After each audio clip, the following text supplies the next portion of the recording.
Right now, England fans claim that they have been slapped in the face by FIFA after it was revealed a run to the World Cup final would cost supporters more than £5,000 for tickets. Football Supporters Europe have called the prices a monumental betrayal of match-going fans and have urged FIFA to call a halt to the sale process. Fans hoping to access tickets through their national association's travel programmes and loyalty schemes discovered that the cheapest ticket for the final would cost £3,120. The FA shared pricing information with England Supporters Travel Club yesterday. And here it is. So based on the current exchange rate, the cheapest tickets for the England Supporters Travel Club for group games against Ghana and Panama are £164 each. If England reach the latter stages, the prices really surge as well. To watch all of England's games, the cheapest price that you could get would be £5,240. In Qatar, that would have been around £1,000. Meanwhile, we've just had this statement reach us from the Scottish Football Supporters Association. Here it is for you. They say that we believe that it is the time for the national football associations around the globe to hold FIFA to account for the excessive ticket prices, the poor level of ticket allocations, averaging just 5% of available tickets to their fans of qualifying countries, and the unacceptable dynamic pricing model in quotation marks. We can now speak live to England fan Billy Grant, who's a member of the Football Association Football Supporters Association. Billy, very good morning to you. I know you know Dara as well. Dara, Billy, Dara. Hey, how you doing? Good, yeah, we're very good, mate. How are you, and what's your reaction to this? I'll tell you something. Got the news yesterday, and I was absolutely livid. We've already planned our trip. Anyway, this is going to be my 9th World Cup, and I'm going to go anyway, but plans have changed a little bit. We already decided because, I go out to America a lot. I know Dara goes out to America a lot. He knows it really well. The reality is that America at the moment, especially coming from England, is very, very expensive. I'm a Brentford fan. I went out there 2 years ago. We did the Summer Series tournament out there. There was Chelsea, Newcastle, Aston Villa. We went out there. We were there for 2 weeks, and we went, oh my God, this is like nosebleed territory. Like, eating, drinking, hotels, everything is really, really expensive. I'm thinking, we're coming out there in the World Cup in a couple of years, it's going to be very expensive. So I made a decision with all my mates, we're going to fly to Mexico instead. A few reasons, because Mexico is very much a football country.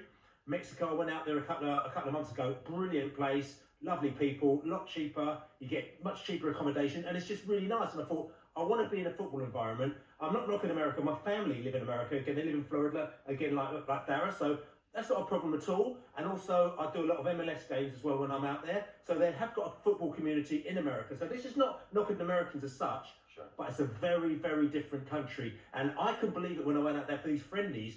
And I was paying I had to pay like $150 or something like that for a hotel and for tickets, right? But the thing is, that was cheap.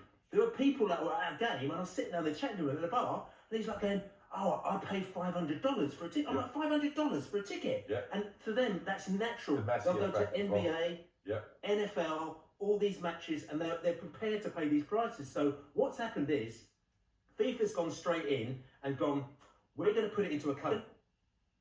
So they can withstand, right? They can actually withstand these prices, okay? The prices, these high prices, they can actually withstand these high prices. So FIFA have gone into America, and they know that the Americans will pay the higher prices, and all of a sudden, that's just changed the dynamic. And it's a real worry, because it's not only this World Cup, you're looking at the next one, or the second one, was going to be in Saudi Arabia. I think it's going to go in that way. And a lot of our mates, they decided after they heard the draw, they stopped. They said, actually, tell you something, Bill, I was going to fly there. I'm not going anymore. I can't afford it, but I also don't want to give them the money. Hold on, Billy. When you say this now, it's when you get through the group stages in Croatia and Panama. You sign the bills off, the knockouts. I know you, Billy. Yeah. You'll be out there, and look, so we've said there that if England go all the way to the final, that's at least five grand just in tickets. You throw in your accommodation. What do you reckon you're looking at with accommodation, with flights, with travel, with other things, and bits of a few beverages thrown in as well? You're looking at the best part of 10 grand. It could be even more than 10 grand. The thing is, the tournament's also gone on, and the tournament is now 5 weeks instead of 4 weeks. So people have to actually really start planning how they're going about their business. Yeah. Because beforehand, what you might do 3 group games, and then you might come back, then you might go out a little bit later. people that I know that were going to go out for the group games have now decided, actually, I can't afford to go. This is 5 weeks. So now people have stopped, they cut their plans, and they think, right, I'm going to go out maybe for the quarterfinals, and I might do the quarters, and I'll either choose between a semi and a final, because at the end of the day, if it's £3,000 for the cheapest final ticket, I mean, a guitar that was 400 quid if you got to the final, and we thought that was expensive. You know, so yeah, no, Billy, I wouldn't be worried about planning for the final. So Says the Irishman. says the Irishman, yeah, hoping to get there. And my wife would be like, with her English shirt on, do you ever come to these tournaments? So I'd be planning to go for the last 32, last 16, last 8. At least you're getting 3 of the best games, you know what I mean, there, whatever. But, I mean, how much is this? Let us know on the inside. Are you staying with family when you come to the States, or are you going to stay in hotels? He's staying with you, isn't he? Yeah, no problem. How much are you going to spend in total? Again, I'm going to have to rework it out because of the ticket prices. But, you know, taking off the ticket prices, like I said to you, we flew out to Mexico instead. We're going for a bit of a mad roundabout route. We're going to Bogota, then we go to Panama City, you know, all the way through down to Mexico, because we thought we were going to have a little bit of fun before we get there.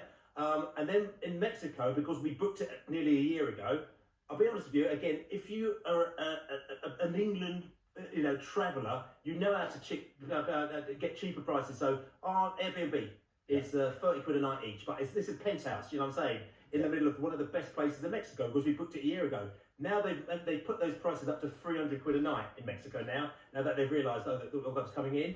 And then obviously, like, staying in Mexico, food is cheaper and everything like that. But then if we had to fly in to America, even if the flight costs 500 quid return, that's 2 nights accommodation in America. You know what I'm saying? And the airlines are going to put all the prices up. But I'm just thinking also, Billy, with this is that I want to say, is it the sad reality of all of this is that they will sell out these England games. So then FIFA will look at this and go, oh, there we are, we're justified with the bigger nations to charge higher. And this is the thing as well. I've talked about the American fans. They're used to paying higher for tickets, so they'll come in and pay it. Yeah. The question is that, I mean, there's a few things here, and there's a couple of questions I was asking. I was thinking, first of all, did FIFA really think, because I mean, they were very late in actually announcing the ticket prices, really, really late. Normally, you knew it, you know, when the draw's made, you know what the ticket price is going to be, and then England fans make the announcement, we make the plans. But they didn't announce it till yesterday, and I'm thinking, did they really realise what they're doing? Do they really care about what they're doing? Because the fact is that they've got to know there's going to be a massive backlash, okay? And they've got to be like a huge backlash because of the prices. And also the other thing about it is that, and this is the thing that really upsets me, is like, yes, I'm going to go to matches, undoubtedly, okay? Flying in and out, probably miss a couple of games, but I'm going to go to the matches. But I know there's a lot of people that aren't going to go to matches. I rang up my Brazilian friend last night and I said, you know, what's going on, what are you going to do? He goes, it's gone mad over here. People have changed their plans in Brazil. They're really upset about it. I called my Belgian mate this morning as well. And I said to him, what's going on with you? He says, really upset. I'm going out for the first game. I've already booked it, but I'm going to probably come back earlier. I'm staying in the middle of nowhere. So lots of people change their plans. If you've been to the World Cup, the one thing that's wonderful about the World Cup, forget about FIFA, because the World Cup exists before FIFA. It's a football tournament. And it's all about bringing people together from all around the world. Yeah. And the one thing that's really nice about it is that you go to a World Cup and it's like a real football atmosphere full of people who are really into the game. And they'll do anything they can do to get there. Some people can't afford it, but they'll stay in a tent, they'll stay in a hostel, they'll do whatever. And there's a really good vibe, and it's a coming together of football people. And what you don't want you don't want the prawn sandwich brigade. Constantly at all the games, you're spending thousands of pounds on tickets, because then you're not getting what Billy's talking about there, which is the multiculturalism, people from different places around the world who come to every 4 years to this one spot, and basically football's all that matters. Time is against us, guys. We've got to leave it there. Billy, thank you very much. And if you are in the Florida area this time of year, Garrett is feeling very generous. The stable, the inn is open, so just drop him a DM. You know how to find him on social media. There we go. Billy, thank you very much. Take care, Billy. Right, who is the favourite to